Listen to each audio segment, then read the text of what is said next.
Hi, my name's Neil Davis and I'm the module tutor for the Virtual Factory module. I'd like to take a few moments to tell you about the Virtual Factory and finish off talking about the course and the way it's taught. Now, delivering successful new products into the market is a very expensive game. It's expensive when you get it right. It's crippling when you get it wrong. It's no good having great products if we can't get them to market on time and on cost. Now, leading firms today use simulations to help them understand the consequences of their plans and to help them make their decisions about their capital investment programs. The TVF module aims to show you how this is done. Now, introducing new products is a very challenging but also immensely rewarding activity. It often involves the coordination of many hundreds, even thousands of engineers across many firms. It involves the introduction of new technologies, new equipment, new materials, new methods. And in the past, this required long physical trials prior to production to confirm that it was okay.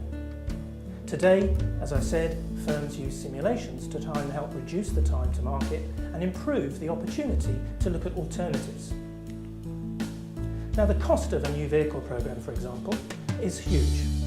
These figures taken from a UK car manufacturing company indicate that they spend hundreds of millions of pounds every year on renewing and installing new plant and equipment. Computer models can help validate our plans for plant and equipment and help optimise the use of resources.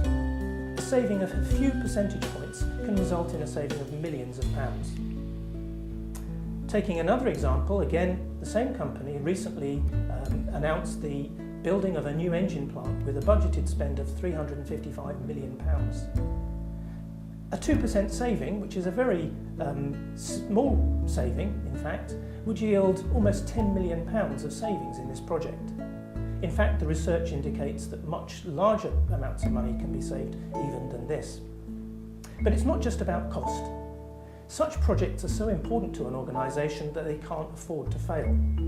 And so, as well as looking at cost, we can also use these technologies to improve the level of confidence amongst the management team in the decisions that they make, that they're the right decisions and that they will be effective. So in this module, we're going to look at how these various technologies for modelling are used, how we take models from one area of the business and apply it to another area of the business. So we're going to look at the modelling of things like robots, of material handling systems. We're going to look at the modelling of people and logistics, looking at how we can look at assembly design, ergonomics issues, how we can look at the planning of facilities and the space requirements for things like inventory. We'll look at the relationship between different professionals within the organisation and across organisations, and consider the information flows between these people and the way in which this allows them to collaborate more effectively. Now, a simulation is a great thing to look at, visually very interesting to observe, but without data it's pretty useless. So we're going to look at how we can use various types of analysis and how we can use the data from simulation models to help inform better decision making within industry. Ultimately, to see whether a project should go ahead or not. And once we've decided to go ahead with a project, we're then going to use these simulation models to refine the methods, to refine the amount of resource and the layout within the factories, so that we have an effective solution that can deliver good quality products at the rate required and at the cost that we need to. So the module is a one-week module with a combination of lectures and group exercises. More importantly, there's a significant amount of hands-on work using the latest state-of-the-art software which we have available to us for you to use. The PMA will be in two parts. There's usually one question that looks at some aspect of current research into the area, and another question which is application oriented and which you can bring a problem of your own to, or we'll provide you one as part of the assignment.